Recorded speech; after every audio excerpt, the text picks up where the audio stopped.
Hi, lovely to have you here. Welcome to the Electro Revolution channel. My name is Michael and I'm a car and tech enthusiast. In this episode today, we're going to discuss the way New Zealand is proposing to collect taxes from road users, what it's doing today and what it's planning to do in the future. I think it's a novel concept because I haven't heard of it before, and especially comparing it to Australia and what we do. So I hope you enjoy this video. So what I'll be talking about today is the road user charge. Now, I'm in Australia, but what I'll be talking about first in contrast is New Zealand, because they're typically a little bit more advanced than we are in Australia.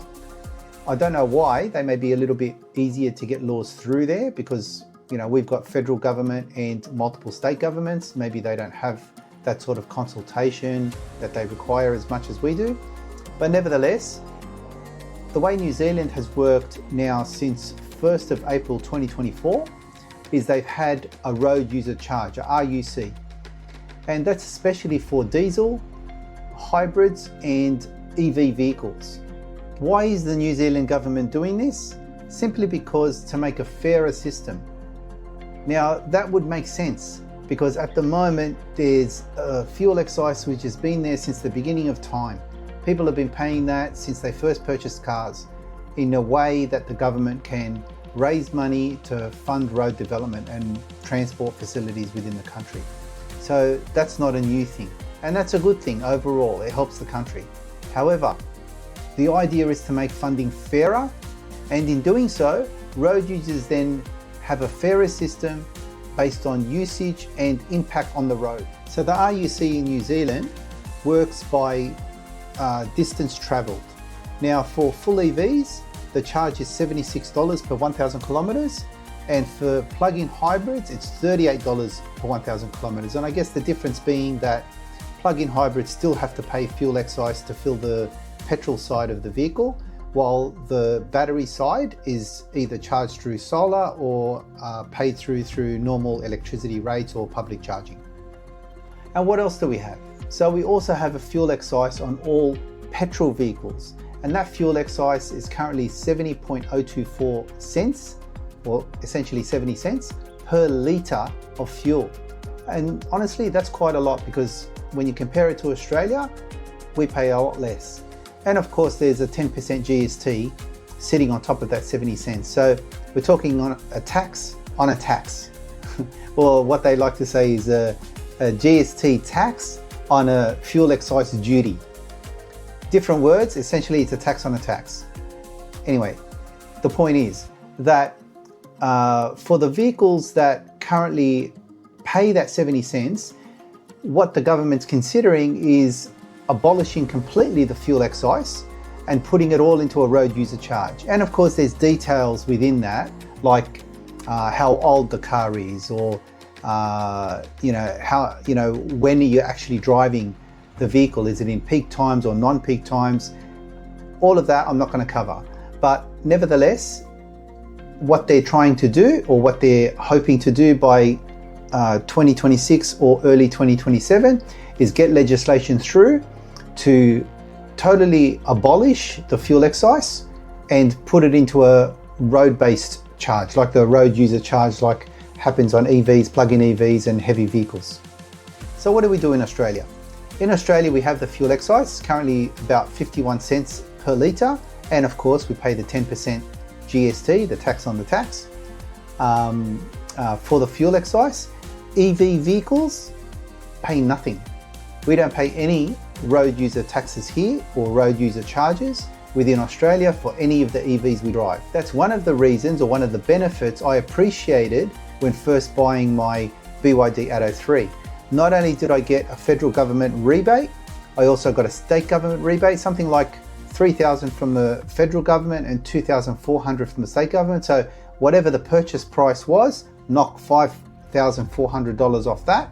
That's what I got back from both of the governments when I purchased the vehicle. So that was a great thing. I think those incentives are all gone now. They finished a long time ago. But nevertheless, that was to encourage people for buying more efficient vehicles. Now, EVs, even up until today, don't pay a road user charge. Now you may look at it and say, well, that's not fair, and maybe it isn't. Now there's a difference between the way Australia does things and the way New Zealand does things. The way New Zealand does it is all of the funds collected through fuel excise and road user charges goes to a land transport fund. Now you know all the money that goes into that as a taxpayer in New Zealand, all of the money that goes into that goes to road users, goes to repairing the roads and building new roads. In Australia, unfortunately, that's not the case. It goes into what's called a general fund. And those general funds can be used for anything. So all of the money collected on fuel excise, and it's about $14 billion in Australia per year, it's a lot of money, all of it can go anywhere at once. I read a report about 6 months ago which talked about how much of that general tax fund or that general fund goes into roads, and that was about 26%. So of that $14 billion collected for the purpose of road restorations, new road building and all of that stuff, only 26% of it actually gets spent on that. Now, as a road user myself, when I used to drive the ICE car regularly, I would be happy to pay for repairing of our road.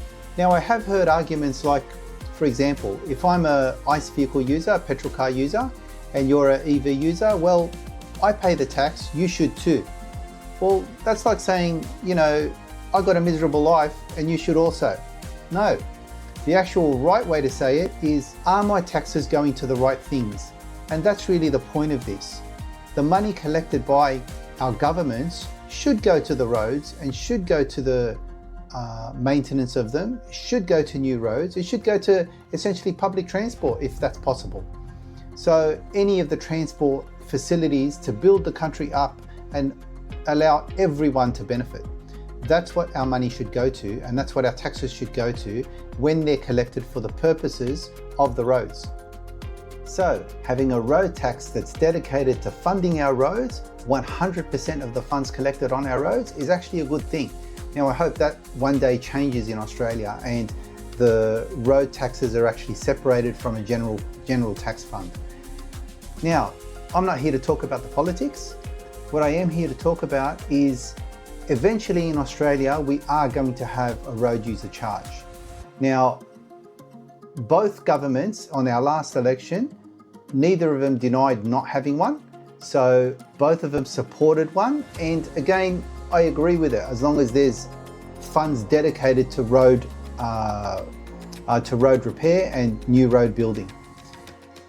Now, when you consider the way we do it in Australia, Australia has no road usage charges for EVs. The Australian tax system continues to collect fuel excise from plug-in hybrids because they need to use fuel, and of course all road vehicles. Now, can we do this in Australia? Can we actually abolish a fuel excise and put a road user charge in place? Give me your thoughts. Like, this is interesting to me, the way New Zealand is doing it. Can we do it in Australia? And maybe the way other countries do it, I'm not sure. But in terms of the way Australians work and the way the Australian government wants to work, like I read recently about the New South Wales government, they want to introduce a road usage charge which has its own hurdles because constitutionally only the federal government can do that, and that's been proven by a Supreme Court win when Victoria had implemented a road user charge for its citizens, Victoria State. Now, of course, Victoria, I'm in Sydney, New South Wales, and I'm under the New South Wales state laws. We don't have any of this stuff, but in Victoria, it was introduced and it was beaten in the Supreme Court. Unconstitutional was what the judge ruled on. So can New South Wales do the same thing? Well, they've got legal hurdles that they need to overcome to avoid what happened in Victoria.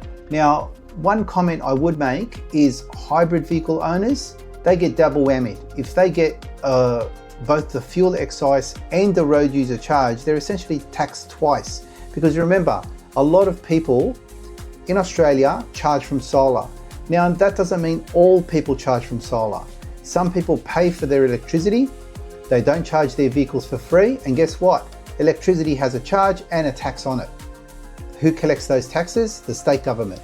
So it's not as if there's no money to go around and there's no charges that are happening for EV drivers.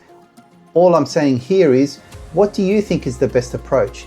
What are your thoughts on these fuel excise abolishments? Maybe keeping a fuel excise or having double dipping of both, or things like that. So now we've covered basically what Australia does and potentially what Australia wants to do, because it wants to introduce a road user charge by about 2027, mid-2027. And we've discussed what New Zealand does. Now, New Zealand already has that in place, and it's had it in place since 2024. And now it's introducing a change to that to make the system fairer and move everyone from the fuel excise over to a road user charge. And in addition to that, abolish the fuel excise. So of course, we're primitive here in Australia compared to that, because we haven't even started any type of negotiations like that. But what do you think? What is the best solution? I would love to hear your opinion, and that's the point of this video, just to discuss and see what we can come up with. Maybe there's alternatives we actually haven't heard of. Maybe you're of the opinion that no one should have taxes, and that's an opinion too. I mean, I would love to live in an ideal world where we're not paying taxes, but at the end of the day, countries have to grow, they have to mature, they have to upgrade, they have to survive. So typically they do that with taxes. Nevertheless, I would love to hear your opinions. Leave a comment in the description.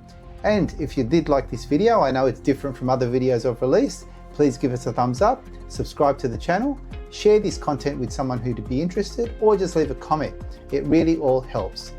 I hope to see you again on the next episode or the next series. Until then, bye for now.